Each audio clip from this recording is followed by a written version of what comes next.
The Spanish Super Cup final gave us yet another gift of El Clásico this season. Barcelona, Real Madrid, in yet another battle. And boy, did it live up to the hype. Barcelona, just minutes ago, claiming another victory over their rivals 3-2. Inside our studio, alongside Ian Joy, I am Stefano Fusaro. What a match it was, Ian. Barcelona again victorious over Real Madrid 3-2.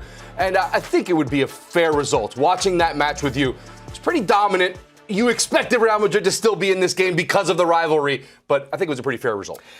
Yeah, listen, at the end of the day, I would have to say, okay, fair result, but my oh my, was that a fantastic watch. That was a great game of football. It was pretty much end-to-end. I know Barcelona had the majority of the opportunities, and at times Real Madrid were sitting back inviting that pressure. And then, of course, in the closing stages of the game, you were like, where's Real Madrid? Where's Real Madrid? Didn't have a chance for 15 minutes at the end of the game, and then created two quick chances where they probably should have scored that equalising goal.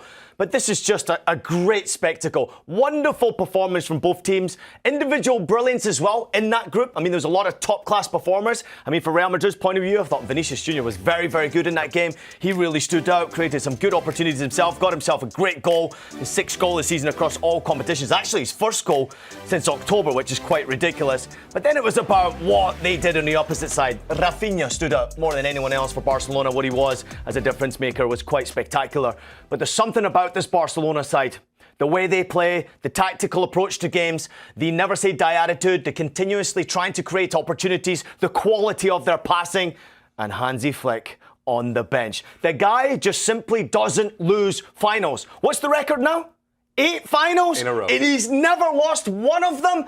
And by the way, that's now 4 trophies at Barcelona, and the dude's been there for only a year and a half. It's unbelievable. It really is. And this team continues to impress, and I'm really starting to see their quality even against their big rivals. And you know that it's always going to be an affair that's going to have a lot of chaos, a lot of goals, and they still are able to come out on top. To break down this match just a little bit more, we head over to our La Liga correspondent, Phil Kitromilides. Phil, thanks for joining us here. What are your initial thoughts on yet another cracker of a match between these two sides?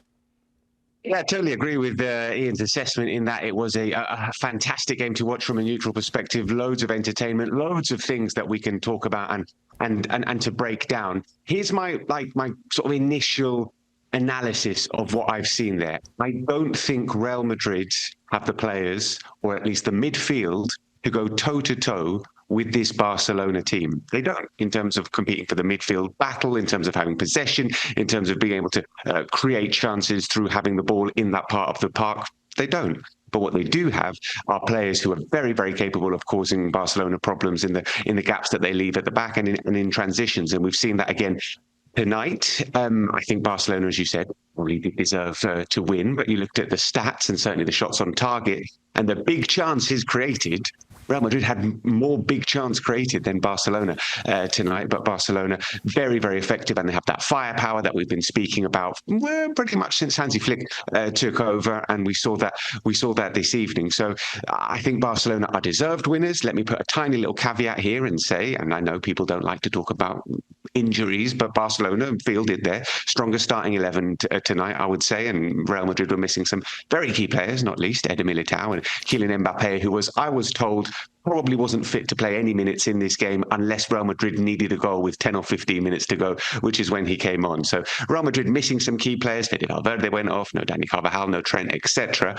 But that's not the key analysis of this game. I really do think that Real Madrid, at the moment, we can't compete with Barcelona in terms of playing football with possession and creativity. For the first time in their history, 3 consecutive El Clásico finals Barcelona have won, which is quite the achievement. But now you look at the form. That is 10 consecutive victories, back to back to back. I could go on for 10 times. Now, you pointed out there, Real Madrid cannot compete with this Barcelona. Can anyone compete in European football with this Barcelona? Is this the best version we are seeing under Hansi Flick?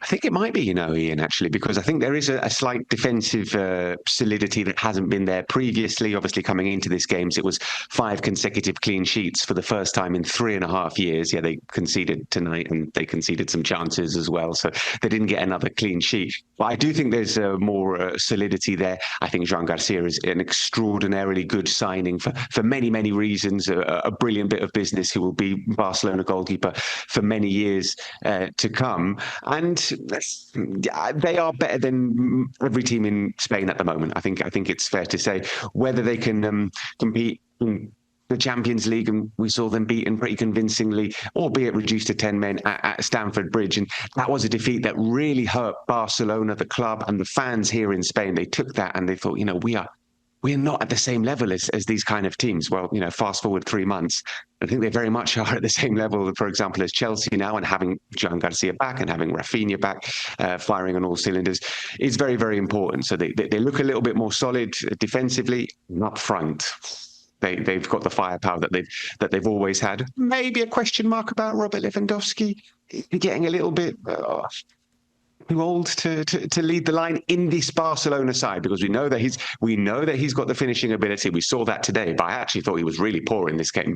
Apart from that brilliant goal, and that's what the number 9 is there for, to score brilliant goals. But it's not just that in this Barcelona side. So maybe that's a slight weak point. I don't know. But yes, Ian, they're the best team in Spain by some distance at the moment, and they're one of the best teams in Europe for sure. Interesting you say that about Robert Lewandowski. We were having the conversation at the beginning of the match. Why is Lewandowski starting here when Ferran Torres has been in such great form? Clearly he gets it right because he scores the goal. Maybe he doesn't play his best game. But it's an interesting decision for Hansi Flick to make. Obviously it works out in finals because that's what he does. 8 straight wins in finals. How can you measure the importance of Hansi Flick in making those difficult decisions for this team? Oh, Hansi Flick has been just absolutely crucial. I mean, think about some of the big decisions that he's made as well. Even just going back to last season and bringing in Wojciech Szczesny and saying, this guy is my goalkeeper, and playing him and him being absolutely key. Then there have been other decisions that we've seen this season, like Eric Garcia, who has played more minutes for Barcelona than any player this season. And I did not have that on my bingo card for this season.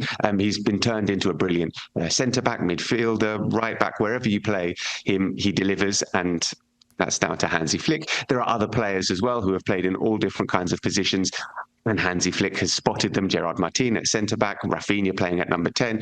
This is down to the manager. And I actually thought today they were a little bit more pragmatic in terms of the high line that we've spoken about so much. I didn't think they were playing quite as high and quite as suicidal and dangerous as we've seen in previous games. So maybe there is a slight tweaking of that high line, a little bit more pragmatic, and I think that worked well today for them. After going scoreless in 7 El Clásico matches, it's not bad to have the impact of scoring 7 in the next 5. Raphinha stood out once again, by the way. Phil, what a performance from him individually, leading by example once again. Best player on the pitch for you?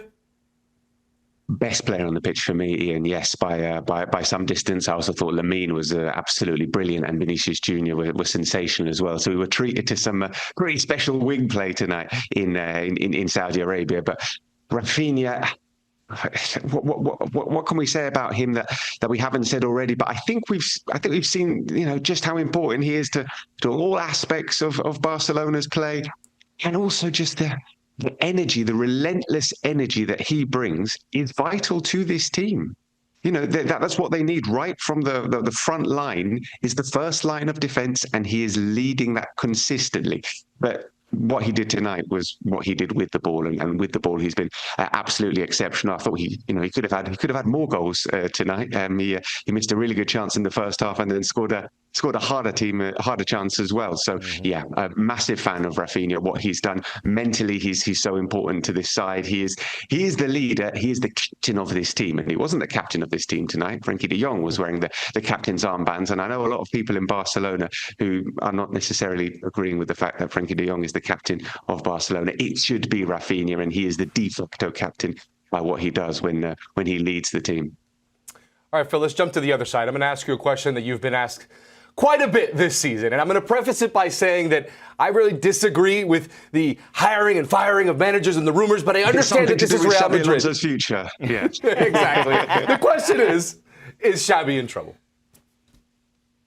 Yeah, I mean, listen, it's weird because they lost tonight and somehow this has actually kind of maybe strengthened his position, which feels strange to say. I think, I was speaking on the show a couple of nights ago and we were looking ahead to this final. I said, if they get away with a defeat, but they compete and they show that they don't get absolutely smashed, then I think that's enough for Xabi Alonso to keep his job and to, not throw him to any kind of crazy decision from Real Madrid. So I think that's what's going to happen. He's going to keep his job for the time being. But obviously the doubts have not been dissipated by losing the Super Cup to Barcelona. Obviously not. There are problems there, and it's the way first half Real Madrid. They sat back so deep. They struggled to get the ball out from the back, so evidently. Real Madrid fans are not used to seeing Real Madrid play like this. And there are structural deficiencies in this team, which we've been highlighting, I think, from the start of the season, which are really coming home now. And that midfield is just not a midfield that can compete with the likes of Barcelona. So yes, he is still being watched. Yes, he still is under pressure. No, he's not going to lose his job tonight. I'm going to stick my neck on the line and say that this defeat will not mean the end of Xabi Alonso tonight. But it hasn't necessarily meant that everybody's 1,000,000% behind him. Far from it. Hey, Phil, let me break down some stats for you from this game, especially with the way they tactically approached this game to back you up. The passes that they had, 240 accurate passes compared to Barcelona's 608. In the opposition half, Real Madrid had only 69. And actually in the final third, Real Madrid had only 36 accurate passes. So Xabi Alonso's in charge. He understands. He's got a great group of players right there. But what's actually missing from this Real Madrid team? On paper, it looks to me like they should be competing with this Barcelona. So what's missing? What's missing from Xavi's perspective? You look at this lineup here, look at that midfield, and that is not a midfield that screams to me, we're going to have the ball, we're going to be able to find spaces behind teams that play with a low block. Now, this is the caveat to tonight's performance. Barcelona are the kind of team that give Real Madrid spaces where they have actually played well this season. We saw them score loads of goals against Olympiacos in the Champions League. We saw them play really well against Athletic Club in Bilbao about 6 or 7 weeks ago. Those are the only two real sort of standout performances in the last couple of months from Real Madrid, and they're against teams that play with a high line and allow you space behind. So if you play like that, Real Madrid will have options because they have players that can get in behind defenses and are very fast and very skillful and very brilliant, like Vinícius Jr. If you don't, then you're going to struggle. And we've seen that against teams that Real Madrid should be able to dominate, like Sevilla, like Alaves, like Celta Vigo, and they have not been able to do that. So there is a structural problem in the team. There is also just a personnel issue. I don't know who you can bring into that midfield to make it any different to what we're seeing at the moment. And there is work to do, I think, for Real Madrid in terms of recruitment in the summer. I'm not expecting too much to happen in January. Real Madrid very rarely venture into January transfer window, and certainly not to make the kind of signing that I think they probably need to make in the summer. But yeah, give it 6 months or so. Whether or not Xabi Alonso is there to oversee a little bit of an overhaul in the midfield remains to be seen. But yeah, that is not a midfield I think that can go toe to toe with a lot of teams where you need to create the space. Phil, lastly, Vini Jr. obviously has been criticized as of late. Gets an opportunity today with Mbappe on the bench to start the match. Gets his goal, has a decent performance, had some other good moments in this match. How would you summarize his performance and his standing in the team currently after his performance here today?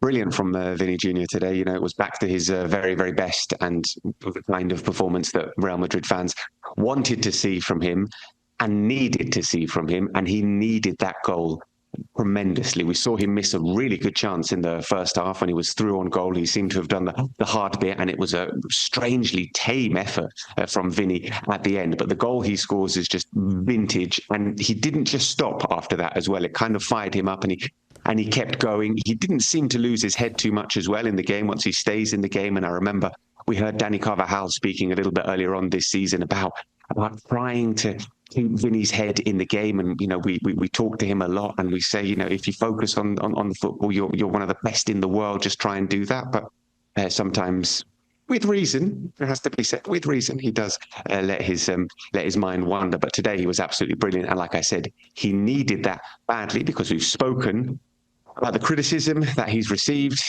He went 16 games without scoring. That's just far too long for any Real Madrid forward, let alone one that is considered one of the best in the world. So it's a big performance from Vini Jr. Obviously, he would have won. Obviously, Real Madrid would have wanted to win as well. But I do think there were a few green shoots for Real Madrid tonight, not least performance from Vini Jr., performance from Fede Valverde in the Copa, in the Super Cup has been really strong as well. Gonzalo Garcia has done well. So, there are some positives for Xabi Alonso and Real Madrid to build on. But obviously, it is never positive to lose a final. It's never positive to lose to Barcelona. What a match it was. La Liga correspondent Phil Kitromilides joining us here. Thanks so much, Phil. Gracias. Pleasure, guys. Adios. What a match it was, Ian. And to break that match and so much more down, make sure you tune in to Scoreline on the Golazo Network. Every day, 5 p.m. Eastern Time or 6 p.m. Eastern Time. And make sure you always tune in here for our team on Scoreline to break down all of the action from this weekend in all of the top leagues in the world.